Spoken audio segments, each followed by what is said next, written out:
Assalamualaikum warahmatullahi wabarakatuh. Welcome to your C++ journey with Sound Scribes. आज हम पढ़ने जा रहे हैं स्विच स्टेटमेंट के बारे में। हमारे पिछले कई लेक्चर्स में हमने डिस्कस किया इफ एल्स के बारे में और हमने डिटेल में समझा। स्विच स्टेटमेंट भी जस्ट लाइक इफ एल्स जो कंट्रोल स्ट्रक्चर था या सिलेक्शन स्टेटमेंट हम कह सकते हैं, ये भी हम अपने प्रोग्राम को ब्रांच करने के लिए या ब्रांचेस में डिवाइड करने के लिए किसी खास हिस्से को प्रोग्राम के एग्जीक्यूट कराने के लिए इस्तेमाल करते हैं। तो सबसे पहले जो इसका जनरल सिंटैक्स मैंने वेबसाइट के ऊपर लिखा है, इधर स्विच स्टेटमेंट इंटीजर एक्सप्रेशन, ये इधर कीवर्ड स्विच से शुरू हो जाता है, ठीक है ना। इससे पहले आपको इंटीजर एक्सप्रेशन इधर आपको डिफाइन करना हो या आपने यूजर से लेना हो या आपने इनिशियलाइज करना हो, जो भी करना हो या आप डायरेक्ट लिखना हो, आपकी मर्जी है। तो ये शुरू होता है स्विच से, फिर आएगा कोई भी इंटीजर एक्सप्रेशन से इधर आ सकते हैं या कोई इंटीजर वैल्यू आ सकते हैं, आप फ्लोटिंग पॉइंट या दूसरे टाइप का आप इस्तेमाल कर सकते हैं। इंटीजर वैल्यू इसमें कैरेक्टर भी शामिल है, क्योंकि कैरेक्टर भी एक तरह से इंटीजर ही है, उसके जो आज की वैल्यू के साथ हम डील करते हैं। या आप जो एडवांस लेवल के ऊपर ना, एडवांस जो C++ 17 वर्जन, उसके अंदर आप स्ट्रिंग भी किसी हद तक आप इस्तेमाल कर सकते हैं, से स्ट्रिंग। फिर नेक्स्ट आता है, इसके बाद केस आएगा, फिर आएगा कांस्टेंट एक्सप्रेशन। इधर एक और जो बात है, इधर किसी भी तरह का एक्सप्रेशन आ सकता है, लेकिन वो इंटीजर होना लाजमी है, ठीक है ना। इसमें आप दो वेरिएबल को इंटीजर टाइप वेरिएबल को मल्टीप्लाई करके इधर लग सकता है, या डायरेक्ट आप दो इंटीजर वैल्यूज को मल्टीप्लाई करके प्लस करके माइनस करके जिस तरह से भी आप कोई भी एक्सप्रेशन हो वो आप लिख सकते हैं, लेकिन इंटीजर का होना क्या है, लाजमी। फिर उसके बाद नेक्स्ट आता है, इधर आएगा केस, फिर आगे आएगा कांस्टेंट इंटीजर एक्सप्रेशन। ऊपर हमने सिर्फ बात की थी इंटीजर एक्सप्रेशन की, ठीक है ना, लेकिन इधर क्या होना चाहिए, कांस्टेंट वैल्यू आनी चाहिए, ठीक है ना। कोई भी कांस्टेंट हो, 2 हो, 4 हो, या इंटीजर टाइप की हमने बात की, कैरेक्टर में हम लगा सकते हैं, तो A B C D 1 2 3 4 5 6 7 8, ठीक है ना। या सी स्ट्रिंग में कोई आप ABC को मिला के लिखें, या इस तरह से भी आप लिख सकते हैं, ठीक है ना। लेकिन इधर कोई और वेरिएबल नहीं आ सकता, ठीक है ना। सपोज ये लिखे कहूँ x = a multiply by b, अगर मैं इधर इस एक्सप्रेशन कांस्टेंट एक्सप्रेशन रिलेटेड अगर मैं ये लिखने की कोशिश करूँ तो क्या होगा, ये आप ये लिख सकते हैं, ठीक है। इधर क्या है, कांस्टेंट होना लाजमी है, वो इंटीजर हो सकते हैं, कैरेक्टर हो सकते हैं, या स्ट्रिंग हो सकते हैं। ये दोनों, ये भी इंटीजर ही हम कंसीडर करेंगे, कैरेक्टर क्योंकि इसके आस्की वैल्यू के साथ हम डील करते हैं, ठीक है ना। नेक्स्ट पे हम स्ट्रिंग भी किसी हद तक जो एडवांस वर्जन में हम इस्तेमाल कर सकते हैं। उसके बाद हम चलते हैं केस में, फिर आएगा आपको जो स्टेटमेंट आएगा, फिर ब्रेक। स्टेटमेंट वही स्टेटमेंट्स जो इफ एल्स में हमने लगाया, कोई भी कोड को उसको आपने एग्जीक्यूट करवाना हो, वही स्टेटमेंट्स है। फिर ब्रेक है, ब्रेक का मतलब है कि आपका जब आप इधर तक पहुंचेंगे तो ये जब चलने के बाद इसमें पूरा बाकी सबको स्किप करके इस स्विच से बाहर आना है।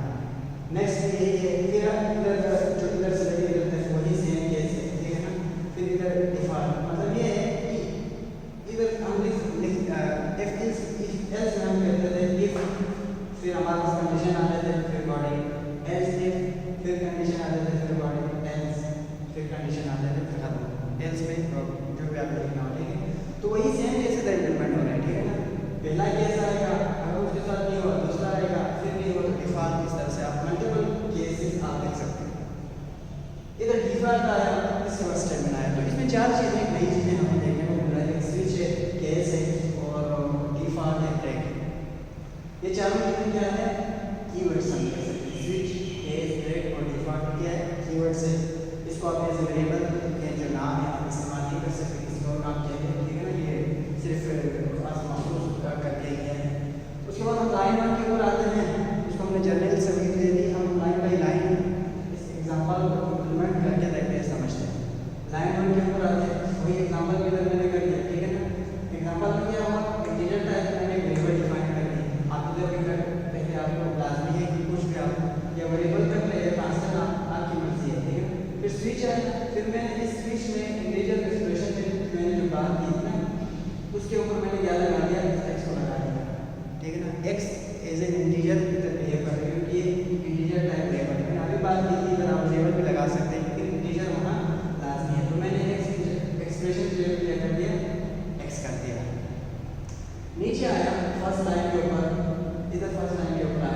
फिर मैंने कहा केस कांस्टेंट एक्सप्रेशन होना चाहिए इंटीजर, ठीक है ना। इधर भी क्या है, कांस्टेंट एक्सप्रेशन है, वन इज एन एक्सप्रेशन, ठीक है ना, इसके साथ प्लस मौजूद है लेकिन हम लिखते हैं। तो केस वन आया, कांस्टेंट है, इंटीजर टाइप है, फुलफिल हो गया। फिर क्या आया, स्टेटमेंट आया x is 1, फिर आया ब्रेक आया।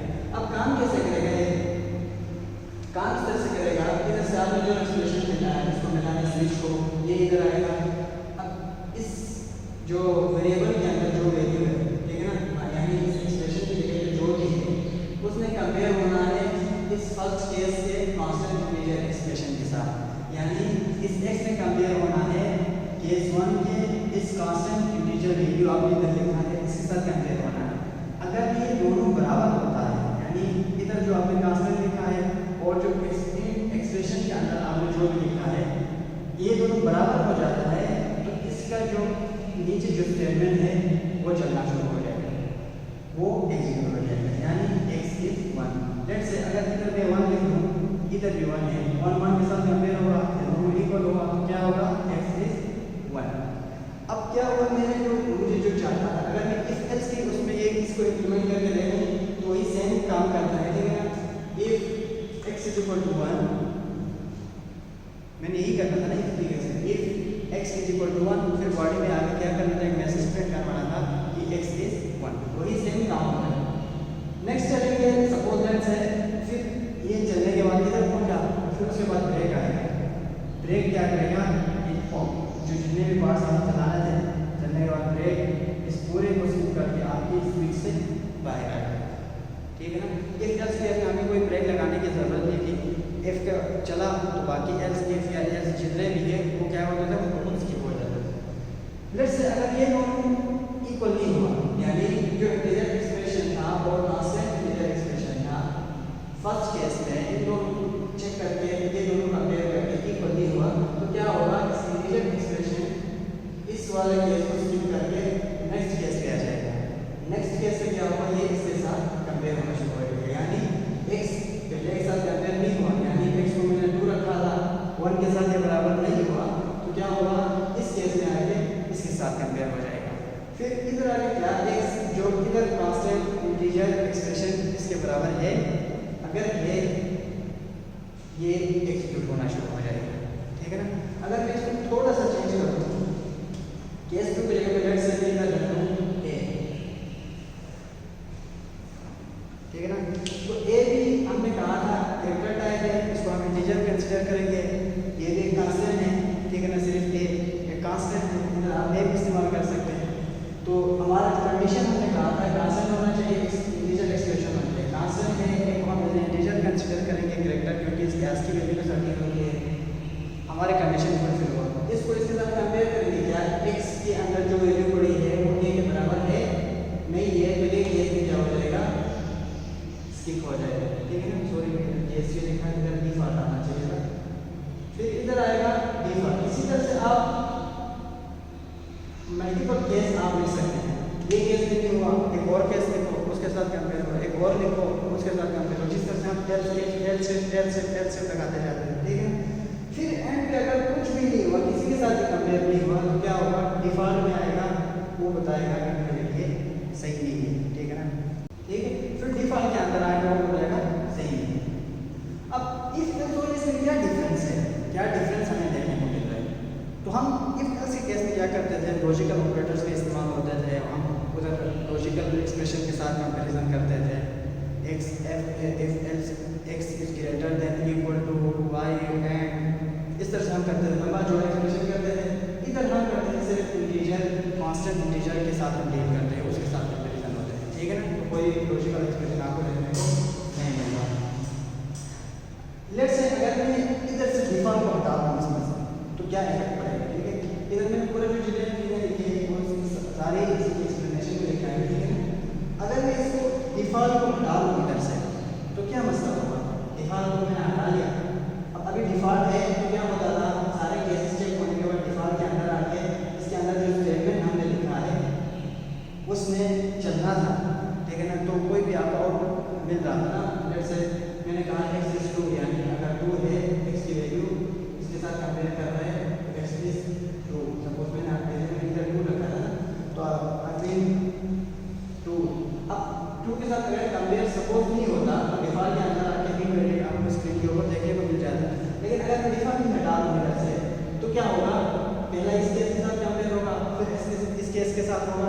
फिर अगर डिफ़ॉल्ट नहीं है तो खुद ब खुद कुछ भी नहीं होगा, वो कोई भी जो है देखें उन्हें लेके स्क्रीन के ऊपर या कहीं पे भी खुद ब खुद वो एग्जिट कर रहे हैं। उसके बाद इधर हम मैंने लाइन बाय लाइन लिखा है इसी एक्सप्लेनेशन, ठीक है ना। ये सारी चीज़ें वही है। अब हम एक और बात करते हैं डिफ़ॉल्ट के बारे में। हमने अभी बात की कि जो none of the case expression matches with the selector default जो सेक्शन है एग्जीक्यूट। सिलेक्टर की बात इधर हमने की है, तो इसका मतलब ये है कि बात हो रहा है जो हमने स्विच के अंदर जो इंटीजर एक्सप्रेशन हमने लिखा है, यानी इधर इसको हम सिलेक्टर भी कहते हैं। इसकी केस पर डिटरमिन नहीं होता है कि कौन सा केस किस केस में चलना है, ठीक है ना, तो इसको हम सिलेक्टर भी कह सकते हैं। एक और केस है जिसको आप कंसीडर करना लाजमी है, वो ये है लेट्स से अगर मैं चाहूँ मैं एक सिंपल प्रोग्राम अगर आपको बता इसी में मैं अगर चेंजेस कर दूँ फिर भी सही है कि मैं इधर लिख लूँ, मुझे वावल्स फाइंड करना है। सपोज मेरे पास अल्फ़ाबेट्स है 1 से लेकर 26 तक, यूज़र कोई भी अल्फ़ाबेट दे तो मुझे बताना है कि ये अल्फ़ाबेट वावल है कि नहीं है, ठीक है। तो उसके बाद मैं सबसे पहले क्या करूँगा, इसमें सपोज CH करेक्टर टाइप मैंने वेरिएबल बना दिया CH और इसको मैंने इनिशियलाइज किया A से। आप यूज़र से ले सकते हैं कि please enter the alphabet, user से आप लोग प्रॉम्प्ट देंगे, आप इसे कैसे कर सकते हैं, ठीक है, आप वो कर सकते हैं। फिर उसके बाद स्विच मैंने लगा लिया, स्विच के अंदर क्या आया, इंटीजर एक्सप्रेशन होना चाहिए, तो मैंने इधर CH वेरिएबल का नाम लिख दिया। इसको आप इंटीजर में कंसीडर करेंगे क्योंकि एक ASCII वैल्यू जो है इंटीजर में होता है, उसके साथ हम डील कर रहे होते हैं, उसके साथ कंपेरिजन कर रहे होते हैं, ठीक है। नीचे आया, फिर मैं लिख लेता हूँ केस 1, तो केस ए भी इंटीजर कांस्टेंट है, कांस्टेंट इंटीजर, ठीक है, इसको लिख दिया। अगर ये है तो मैं क्या करना है, इसको बताना है कि नंबर वावल है, यानी जो CH आपने लिया है ये वावल है, ठीक है ना। फिर केस 2 के साथ चलना है, या A फिर बताना है वावल है। केस I के साथ चलना है, फिर बताना है वावल है। तो एक रिपीटिशन से हो रही है हर बार, अगर इसके साथ तब भी वावल है, इसके साथ तब भी वावल है, इसके साथ तब भी वावल है। फिर जो 5 केसेस आपके पास, आपको चेक करने के बाद एंड में क्या होता है, डिफ़ॉल्ट आया, तो इधर आप कहेंगे कि ये वावल नहीं है, ठीक है ना। CH इज नॉट,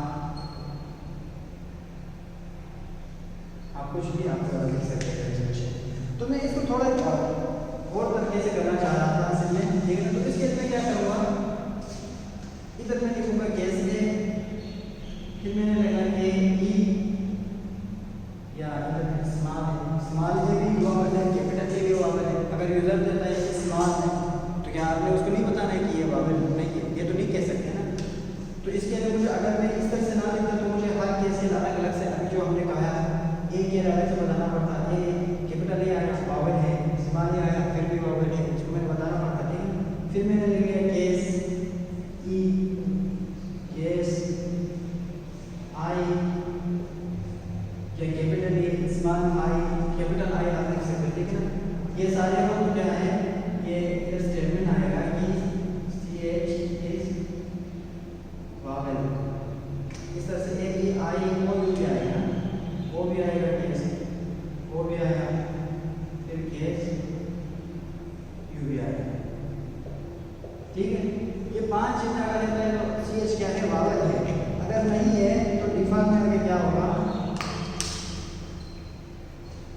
डिफ़ॉल्ट में आगे ये नॉट वावल, ठीक है ना। तो मैंने लेट्स से ब्रेक नहीं लगाया सपोज, ठीक है। तो क्या होगा, जब भी कोई भी वैल्यू जब आप लेते हैं इधर आएगा, इधर कंपेयर होगा, जाएगा के बराबर है, लेट्स से अगर बराबर हो गया, ठीक है ना। तो इसकी बॉडी के अंदर तो कुछ भी नहीं है, एक के अंदर ना ब्रेक है ना कोई स्टेटमेंट है, सीधा सीधा मैंने क्या किया है, स्मॉल ए वाला केस मैंने लिख दिया, या मैं स्मॉल ए वाले को 1 मिनट के लिए स्किप कर दूँ तो इसकी जो स्टेटमेंट है ना कुछ ब्रेक है ना कुछ भी नहीं है। इधर क्या है, केस भी है, इधर क्या है, आई है, इधर क्या है, ओ है, कुछ भी नहीं है, नीचे आ रहे ठीक है ना। फिर एंड में केस यू के ऊपर जाके मैंने कोई स्टेटमेंट लिखा है कि सी एच इस पावर, तो क्या होगा, पहले इधर चेक होगा, अगर ये बराबर हुआ, इसके अंदर आए कोई स्टेटमेंट है, कोई ब्रेक है, तो ये फॉल्स ट्रू, हम फॉल्स ट्रू कहते हैं। तो डायरेक्ट क्या होगा, आते आते आते इधर आके ये वाला केस चला लेगा, ठीक है ना। इसको लाजमी नहीं है कि फिर ये सही हो जाए, मतलब केस यू वाला यानी सी एच है ना यू के बराबर, ये लाजमी नहीं है। ए के बराबर हुआ, कोई स्टेटमेंट नहीं था, कोई ब्रेक नहीं मिला ना मुझे, कोई ब्रेक नहीं मिला, तो ये जब तक ब्रेक नहीं मिलेगा नीचे एग्जीक्यूट करता जाएगा जो भी लाइन आता है, ठीक है ना। दोबारा कंपेयर नहीं करेगा इसके साथ, लाजमी नहीं है कि ये बराबर। फिर इधर आके बता देगा सी एच इस वावल, समझ आ गया। अब मैं सी एच को चेंज करके करता हूँ आई, फिर क्या होगा, आई आएगा, सी एच क्या आई ए के बराबर है, नहीं है, क्या आई ई के बराबर है, नहीं है, क्या आई आई के बराबर है, एग्जैक्टली है। अब इधर वही केस है, सेम केस, आई के बराबर हुआ, लेकिन इसका कोई स्टेटमेंट नहीं है इधर। उसके बाद सीधा सीधा क्या आ रहा है, वो वाला केस आ रहा है। जब इसके बराबर हुआ तो नीचे जितने भी है इसको एग्जीक्यूट करना शुरू हो जाएगा जब तक इसको ब्रेक ना मिले। इसी तरह अगर मैं यूँ कर दूँ इसको, सी एच को यूँ कर दूँ, फिर चेक करना शुरू कर देगा, इधर आया, इधर नहीं हुआ, तो इधर आके यू के जब बराबर हुआ तो ये वाला स्टेटमेंट इसने चले। अब इधर मैंने ब्रेक नहीं लगाया, मुझे तो लगाना तो चाहिए था कि ब्रेक लगाना चाहिए था, ए के जब बराबर हुआ तो ये आगे एग्जीक्यूट हुआ, उसने मुझे बता दिया सी एच इस वावल। अब मुझे इससे बाहर आना है स्विच स्टेटमेंट से, तो मुझे इधर ब्रेक लगाना लाजमी था, लेकिन मैंने लगाया नहीं। अब क्या होगा, अगर आप ब्रेक नहीं लगाते तो ये इधर से नीचे लगा चलना शुरू हो जाएगा, फिर डिफॉल्ट वाला बन जाएगा।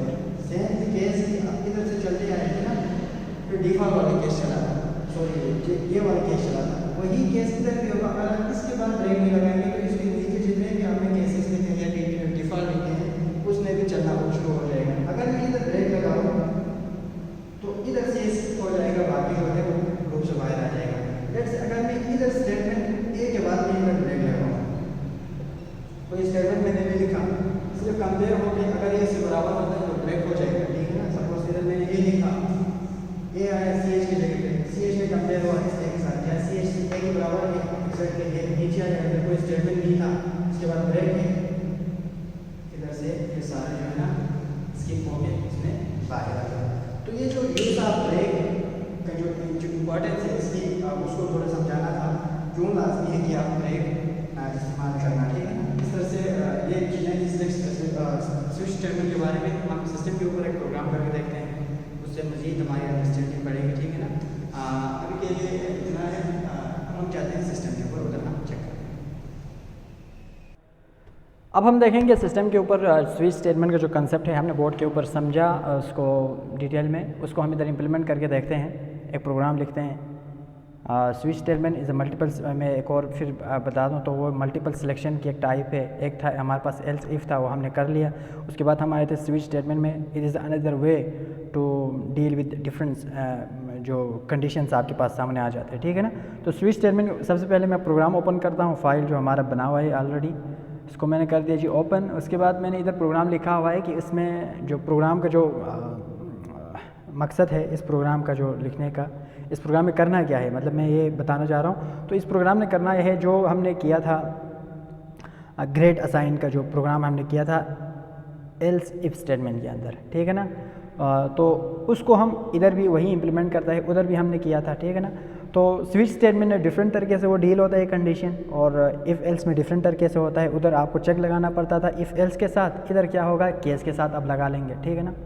तो लेट्स सी, मैं लाइन बाय लाइन आप लोगों को एक बार समझा देता हूँ प्रोग्राम, उसके बाद हम उसको रन करके देखते हैं। तो फर्स्ट ऑफ ऑल मैंने कर दिया जी इंट मार्क्स, तो क्योंकि हमने एक डिसीजन लेना था मार्क्स के ऊपर, ठीक है ना। जो मार्क्स उसके होंगे उसके ऊपर हमने डिसीजन लेना था, उस मार्क्स के हिसाब से हमने असाइन करना था ग्रेड कितना है। तो उस मार्क्स को स्टोर करने के लिए यूज़र से लेने के बाद मुझे एक वेरिएबल चाहिए था, मैंने बना दिया इंट, इंटीजर टाइप के मार्क्स होंगे, हमने एज्यूम किया है, हो सकता है फ्लोटिंग पॉइंट में हो, पॉइंट्स में आ जाए, ठीक है ना।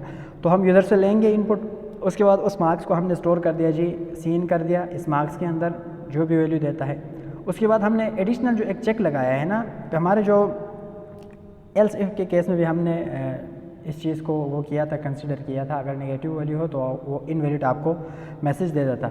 इसमें मैंने पहले ही चेक लगाया कि अगर जो मार्क्स दे देता है यूज़र वो 0 से स्मॉल हो, कभी हो सकता है इंसान से गलती हो जाती है, फिर वो दे देता है, तो क्या होगा इधर से नीचे चलेगा ही नहीं, ये इफ़ स्टेटमेंट चेक होगा, जो मैंने इधर लिखा है इफ़ कंडीशन। अगर मार्क्स 0 से नीचे होगा, इधर ही से वो क्या करेगा, इनवैलिड मार्क्स इंटर्ड, फिर रिटर्न 1 करता है। रिटर्न 1 का मतलब है जो आपको बाद में फंक्शन जब आप पढ़ेंगे उधर आपको समझ आ जाएगी रिटर्न का, जो इसको हम मज़ीद देखेंगे। ठीक, अभी के लिए इसको हम लेट से इसको अगर मैं मिटा भी दूँ तब भी मसला नहीं है, ठीक है ना। इसको मैं इधर मिटा भी दूँ तब भी मसला नहीं है। ये इफ़ चला, इनवैलिड मार्क्स आया, आपको एक आउटपुट देखने को मिल गया। फिर उसके बाद अगर वो 0 से बड़ी कोई वैल्यू होगी या मार्क्स जो है ना 0 से ग्रेटर होगा तो इधर नीचे आ जाएगा। अब क्या होगा, मैंने एक और वेरिएबल बनाया इंट ग्रेड ग्रुप के नाम से, ठीक है ना। उसमें मैंने क्या किया, मार्क्स को डिवाइड करके 10 से। अब मार्क्स जो हम दे रहे थे ना, वो हम दे रहे थे 100 से नीचे दे रहे थे 0 तक। तो जब आप 100 देंगे इधर, तो केस में इट लुक्स सम ऑकवर्ड या लेस जेनरिक हम कह सकते हैं कि केस में इधर 100 लगाना ये कुछ अजीब सा लग रहा है ना। तो मैं चाह रहा हूँ कि कोई अजीब तो नहीं लग रहा है, लेकिन वो सही है तो, लेकिन मैं चाह रहा हूँ कि कोई छोटा सा वैल्यू रखे, केस 1, केस 2, केस 3, डील करने में आसानी होगी, ठीक है ना। तो इसके लिए बस थोड़ा सा इसमें चेंज ये किया है कि मार्क्स को जो है ना मैंने 10 से डिवाइड कर दिया। तो इसका आउटपुट क्या आएगा, मुझे जब मैं 10 से डिवाइड करूँगा तो मेरे पास जो डिवाइड होकर जो भी वैल्यू आ जाएगी ना, रिमाइंडर तो खैर है वो कुछ भी आ सकता है, लेकिन जो जिस चीज़ से हम डिवाइड कर रहे हैं ना उस वो 10 से बराबर होगा या 10 से छोटा ही होगा। लेट्स से अगर मैंने मार्क्स दिया 100 और मैंने डिवाइड कर दिया 10 से, ठीक है ना, तो इसका जो आउटपुट मुझे क्या मिलेगा, क्वेश्चन क्या मिलेगा मुझे, 100 डिवाइडेड बाय 10 करेंगे तो क्या आएगा, 10 द 100, फिर रिमाइंडर में 0 आ जाएगा। तो मेरा क्वेश्चन क्या आया, 10 आया, ठीक है ना। तो ओवरऑल इस ग्रेड के अंदर क्या आ जाएगी, 10 आके स्टोर हो जाएगा। अगर मैंने मार्क्स दिया था लेट से 90 मैंने मार्क्स दिया, उसको मैंने डिवाइड किया 10 के साथ, तो 10 9 द 90, तो मुझे क्या मिलेगा, 9 मिल जाएगा। ग्रेड ग्रुप में क्या आएगा, 9 आके स्टोर होगा। समझ आ गया। तो फिर इसको मैं मज़ीद नीचे आके थोड़ा और एक्सप्लेन कर दूंगा। अगर मैं इधर मार्क्स के अंदर मैंने रखा 10 और 10 को मैंने डिवाइड कर दिया 10 के साथ, 10 डिवाइड बाई 10 कितना आएगा, 1 आ जाएगा। तो ग्रुप ग्रेड के अंदर क्या आ जाएगा, जो मार्क्स आएगा वो 1 आ जाएगा, ठीक है ना।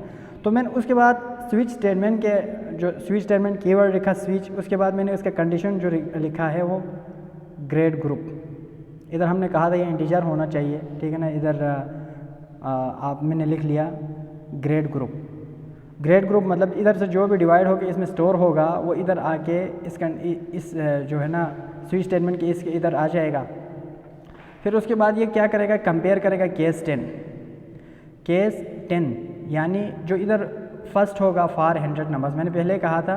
तो ग्रेड ग्रुप इधर लगाने के बाद केस 10 के साथ वो कंपेयर होगा, क्या ग्रेड ग्रुप के अंदर जो वैल्यू पड़ी है क्या वो केस 10 के बराबर है, चेक होगा। लेट्स सी, अगर मैं इसको 100 नंबर दे दूं, मार्क्स को 10 के साथ जब डिवाइड होगा तो मेरे पास ग्रेड ग्रुप वेरिएबल में क्या स्टोर हो जाएगा, 10 स्टोर हो जाएगा। तो इधर आके क्या आया, 10 आया, ग्रेड ग्रुप के अंदर 10 आया। फिर इसने केस के साथ कंपेयर कर दिया, क्या जो ग्रेड ग्रुप के अंदर वैल्यू पड़ी है वो केस 10 के बराबर है, एग्जैक्टली बराबर है। बराबर कब हुआ, केस 10 के साथ तब हुआ जब हमने मार्क्स कितना दिया था, 100 दिया था, ठीक है ना। तो क्या होगा, केस 10 इसके साथ कंपेयर हो गया, बराबर हो गया, ये वाला चेक नहीं होगा क्योंकि हमने केस 10 के बाद हमने बोर्ड के ऊपर कहा था अगर आप ब्रेक नहीं लगाएंगे तो क्या होगा, वो चलता जाएगा, उसके नीचे जितने भी स्टेटमेंट लिखे हैं चल जाएगा जब तक ब्रेक ना आ जाए, ठीक है ना। तो केस 10 के साथ जब कंपेयर किया और ट्रू हुआ तो नीचे ब्रेक नहीं लगाया हुआ था, ठीक है ना। तो क्या हुआ, केस 9 वाला भी उसने ऐसे ही चला लिया, आउटपुट में क्या आया, ग्रेड A+ एंडल। फिर उसके बाद क्या आया, ब्रेक। यानी 100 मार्क्स दिया, डिवाइड होकर इसमें 10 स्टोर हो गया। तो स्विच स्टेटमेंट के अंदर ग्रेड ग्रुप के अंदर 10 आया, फिर केस 10 के साथ वो कंपेयर करके ट्रू हुआ तो नीचे जितने भी जो कुछ लिखा हुआ था ब्रेक आने तक वो चल गया। तो ग्रेड क्या आया, A+। एग्जैक्टली मुझे यही आना चाहिए था क्योंकि मैंने नंबर 100 दिया था, नंबर 100 के लिए A+ ही आना चाहिए, ठीक है ना। लेट्स से अगर मैं नंबर को थोड़ा चेंज करके 90 दे देता हूँ, ठीक है। इधर आके दोबारा डिवाइड होगा 10 के साथ, जब 90 10 के साथ डिवाइड होगा तो आउटपुट क्या मिलेगा मुझे, 9, ठीक है, आप डिवाइड करके देख लें 9 ही मिलेगा। ग्रेड ग्रुप के अंदर क्या आया, 9 आया। केस 10 के साथ चेक किया, क्या ग्रेड ग्रुप के अंदर जो वैल्यू पड़ी है वो केस 10 के साथ कंपेयर करता है या सॉरी इसके साथ बराबर होता है, नहीं होता। ग्रेड ग्रुप के अंदर तो 9 पड़ा है, केस 10 के अंदर क्या है, केस 10 मतलब क्या है, 10 है। 10 और 9 बराबर नहीं है। फिर केस नीचे वाले केस के ऊपर आ जाएगा, क्या केस 9 के बराबर है जो ग्रेड ग्रुप के अंदर वैल्यू है, एग्जैक्टली 9 के बराबर था। तो क्या आया, ग्रेड ग्रुप में जो आपको आउटपुट मिला वो A+, एग्जैक्टली मुझे A+ मिलना चाहिए था, 90 के लिए A+ ही होता है। लेट्स से मैंने और चेंज कर दिया,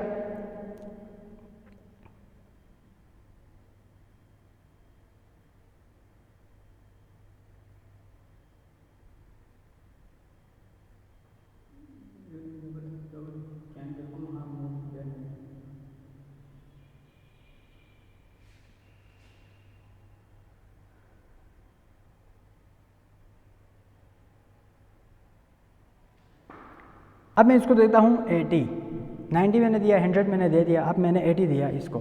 जब मार्क्स 10 के साथ डिवाइड होंगे, 80 जब 10 के साथ डिवाइड होंगे तो क्या होगा, आउटपुट जो मिलेगा वो मेरे पास आएगा 8, और 8 आगे ग्रेड ग्रुप में स्टोर होगा। दोबारा कंपेयर करेंगे केस 10 के साथ, नहीं हुआ। 9 के साथ होगा, नहीं हुआ।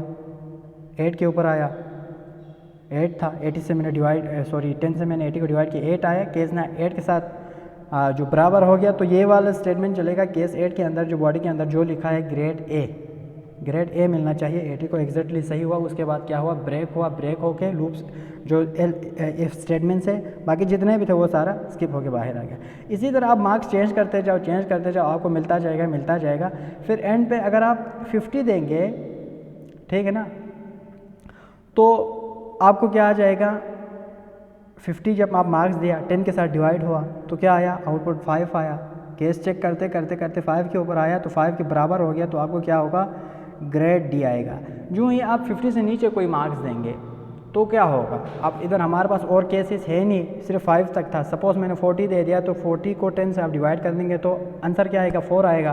केस ऊपर तक चेक करते आए, लेकिन 5 के ऊपर पहुंचा तो उसके बाद चेक किया तो कोई है नहीं 4 के लिए कंपैरिजन वाला, तो क्या होगा, डिफ़ॉल्ट वाला चलेगा। तो क्या कहेगा, ग्रेड इज़ F, यानी आप फेल हो गया। ठीक है ना। तो इस तरह से ये चेक करता जाएगा, फिर ये एंड पे आके स्टॉप हो जाएगा। मैंने पहले बताया ब्रेक नहीं लगाएंगे तो सारा चल जाएगा। ठीक है ना, ब्रेक लगाना लाजमी है हर उसके बाद जो आपकी ज़रूरत अभी ये थी ब्रेक नहीं लगाना, मेरी ज़रूरत थी नहीं, मैंने ब्रेक नहीं लगाना था तो मैंने नहीं लगाया। जहाँ पे ज़रूरत हो ब्रेक ज़रूर लगाना है, अदरवाइज़ आपका पूरा चल जाएगा। ठीक है ना, इस तरह से चेक होता जाएगा। लेट्स सी हम इसका आउटपुट देखते हैं अब कैसा हमें मिलता है आउटपुट।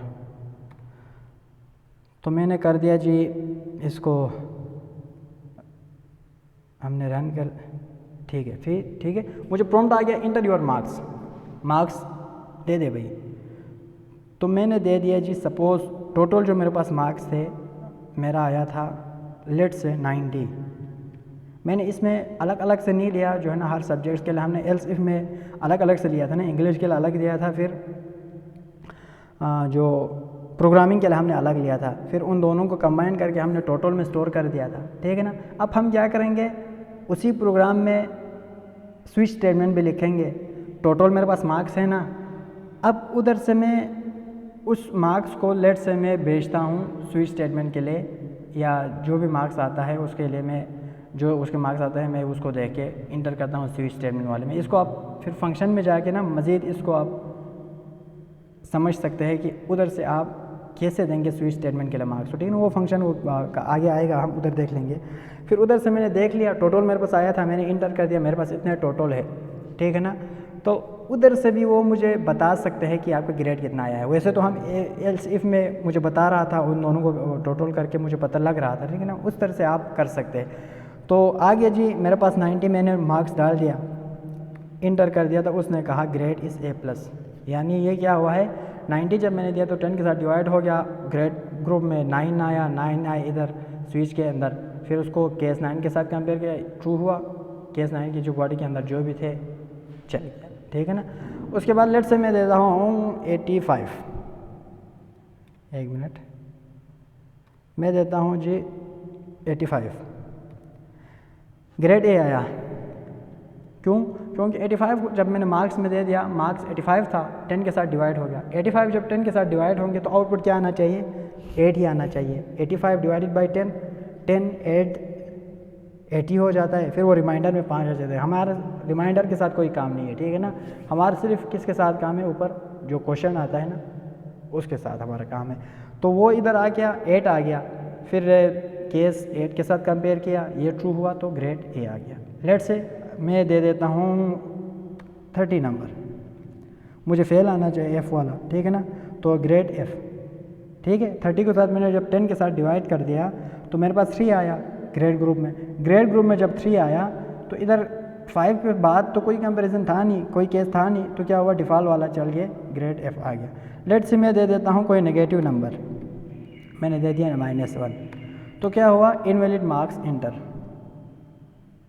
ठीक है, ग्रेड एफ़। समझ आ गया? इधर से क्या हुआ? मैंने पहले आपको बताया था जो इधर हमने रिटर्न लगाया हुआ था ना, उसका फ़ायदा ये था अगर आप इधर रिटर्न लगा लोगे तो ये जो नीचे ग्रेड एफ़ नहीं चलेगा।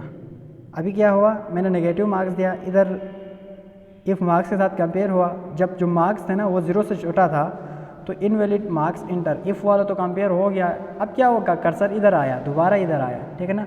मुझे जब ये इफ़ चलता है ना तो मुझे इधर से नीचे नहीं आना चाहिए, इधर से ये ख़त्म हो जाना चाहिए, ठीक है ना।